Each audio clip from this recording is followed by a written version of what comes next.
Hi, everyone. We are here with Olivia Mack today, and she is a former Baylor and LA Galaxy soccer player who also scored 18 goals in the season. Um, and we're going to be talking about being late in the recruiting process and what advice that Olivia has to give to upcoming recruits. A lot of recruits think that they have more time than they do, especially when camps feel positive, coaches stay friendly. That's important to the story. And you definitely lived that. And I want to walk through, what being late really looks like in the recruiting process and what people can learn from that, essentially. So that's kind of like where we're going to get started with all of this. So thanks for joining us today. Yeah, I'm so excited to be here and share a little bit more about my story. Awesome. So we're going to be talking today for, the viewers out there about a TikTok specifically that Olivia posted, and we're going to link it down below so you can always go back and watch that for a little bit of background. But essentially in the video, you said that, high school soccer doesn't matter as much as ECNL or DA, which are club teams for those that don't know or getting into the soccer world. What is your key takeaway for athletes that they need to know about the difference between high school soccer and club soccer? Yeah, so for me at the time, high school was really something that kind of motivated me to play college soccer. It just was there were girls older than me that were playing in college, and I was able to kind of learn from them in what felt like a little bit more of a casual setting. I played soccer in Southern California for an all-girls Catholic private school, so maybe that's why it was a bit more casual for me specifically. But I would just say that it wasn't something that was as high stakes versus going to all these showcases with all these college coaches, where it felt a little bit more like fight or flight. This is your moment. You have to do it. I was kind of able to relax, show off, really get into my groove and feel like, okay, this is something I could see pursuing beyond this level. And it didn't feel like I was being criticized or being looked at as intensely, I guess, which is why I felt like they are kind of different, Yeah, 100% agreed with that. And to your point, it also depends on the school that you're at and how competitive that is. But it is always good to play club soccer for soccer recruiting specifically because every sport is different. So that is just important to know. Yeah. And then you loved Texas. We thought we were committing to Texas. We were like, okay, this is be all end all. And then the head coach essentially said that they maxed out their roster spots. So now we're a little sad. um, Looking back, would you have done anything differently with your communication with the coaches since you did think it was such a sure thing? Honestly, no. But when I look back at the conversations, I know I was mainly talking to the assistant coach for most of my experience recruiting with them. At the end, I think the assistant coach was advocating for me, to be on the team. And at the end, obviously, when I did my official visit and I was at the camps, the head coach was talking to me more, which is kind of what pushed it over the edge. Okay, this is actually super serious. But I think if I gave any advice to high schoolers now, really understand what the communication looks like with each coach, because it is a huge difference talking to an assistant coach versus a head coach, and how hard the assistant coach might be pursuing you doesn't always mean the head coach is on the same page. And I think that was really important for me at the time. I don't regret anything because obviously I ended up at Baylor and I was looking at Texas schools specifically because of UT. But I definitely think that at the time I was a little bit naive to the fact that the assistant coach was pursuing me a little bit harder than what the head coach was doing. And when it came down to it, the head coach didn't have as much of an attachment to me. So making that decision was a lot easier for her, I think. Yeah, no, totally makes sense. And, communicating with coaches is obviously a big part of this, right? Which can be intimidating and everything else, but good to know, you might want to talk to a bunch of different coaches while you're in that recruiting process. But of course, you always have your main person. So how did you originally get in touch with them specifically? Was it through a showcase or your club team, or how did that kind of work for you? Yeah. So what was really the main driver for me was getting my club coach involved. I think when I started performing well in club soccer, it definitely meant I was able to send that cold email to a coach initially and they would respond to me. But I wasn't really taken seriously, to be honest, until my club coach got involved. So Texas I gave him kind of a list of schools Texas was super high up on there. Transparently at the time, I mean, I talk a little bit in my TikTok about losing my dad, but my dad was doing a lot of business down in Austin. And so it was very like important for me to be somewhere that he was going to be able to make it to a lot of games.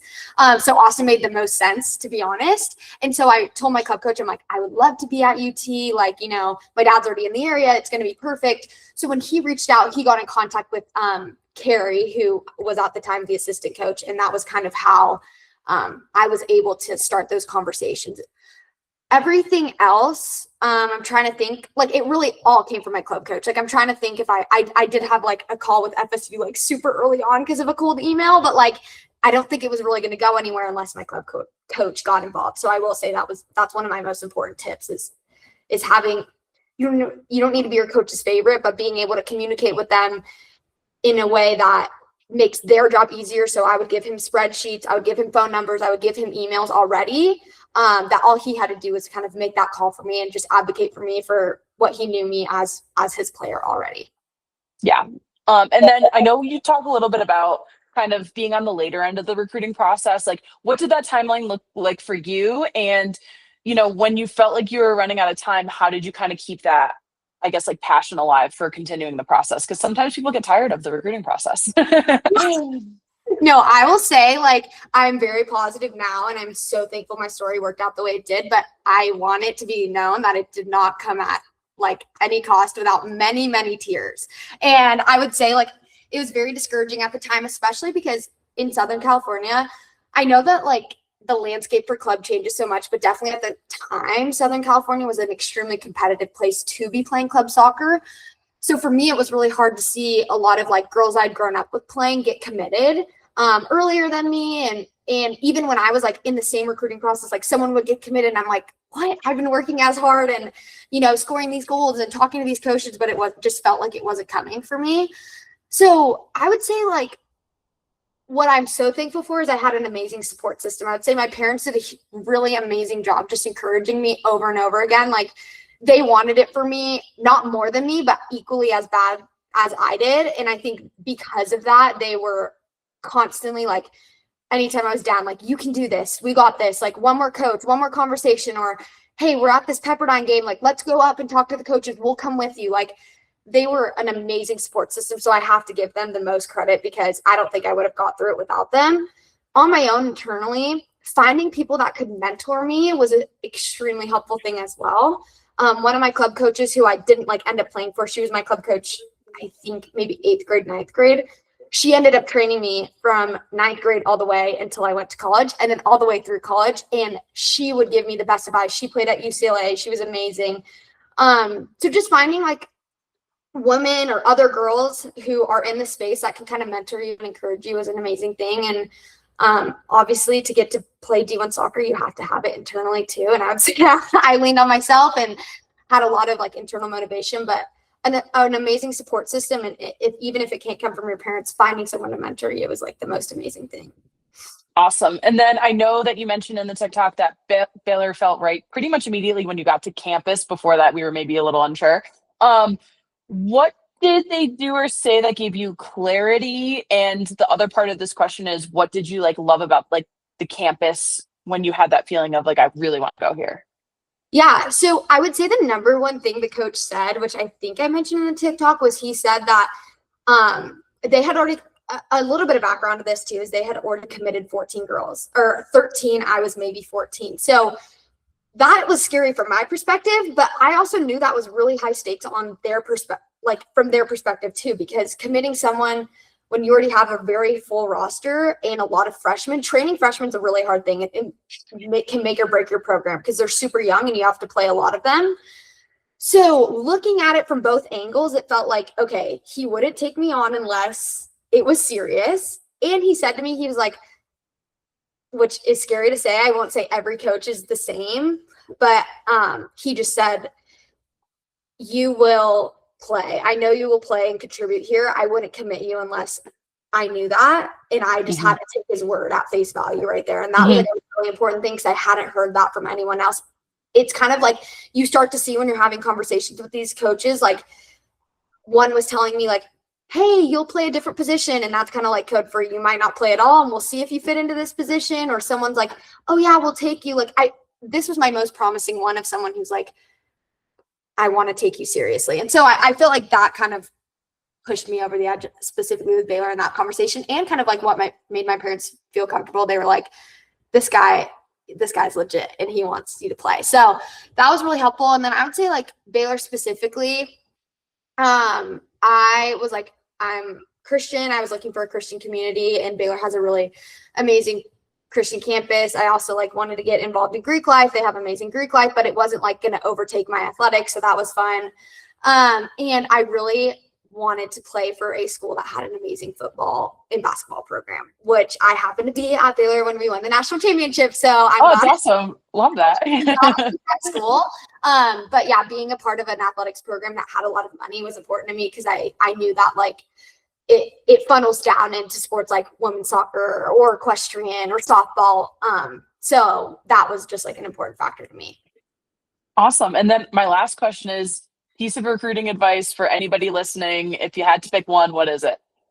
I would say get yourself really organized. And I know that like not everyone's maybe as type A as I was during the time, but getting yourself organized with all your emails, all your phone numbers, and sending them out and not being afraid to follow up, not being afraid to go to IB camps, show up, talk to them face to face, get your name out there. It's a really hard experience because getting rejected is really hard, but being able to have these conversations, see people face to face, and them see that you're putting in this work of emailing them, keeping them up to date, doing these highlight reels is really important, and qualities they'll want to see on your team. And so that would be kind of like more logical. I also would just say like have fun, smile, enjoy the process. I think it's become super serious. Everything gets more competitive, I think. And I'm seeing everyone like has TikToks and Instagrams of their like, of them being recruited and stuff. I'm like, I want girls to have the most fun, because like seriously, it was my greatest joy playing college soccer. And I'm so thankful I got to do that experience. And it was like genuinely a fun experience. Like you're there with your teammates, you have your coaches. It's just a great time. And so like, I don't want people to get too caught up in like, I'm not scoring this goal, or I don't have these statistics. It's like, you will end up where you're meant to be. And like, I hope my story is such a testament to that being true. Yeah. Awesome. Hey, Olivia Mack, thank you so much for joining us today. And we're going to link her TikTok, like we talked about below, and any other socials, so you can give her a follow, hear more about her story. And thanks again for joining us. It was great talking to you. This was awesome information. Yes, thank you so much. And also I want to say, if anyone needs to reach out to me, my TikTok is linked below. So please reach out and talk to me. I've already had so many amazing people want to hear more about my story. And yeah, I'm always open. My DMs are there. Love that. Thanks again. Thank you.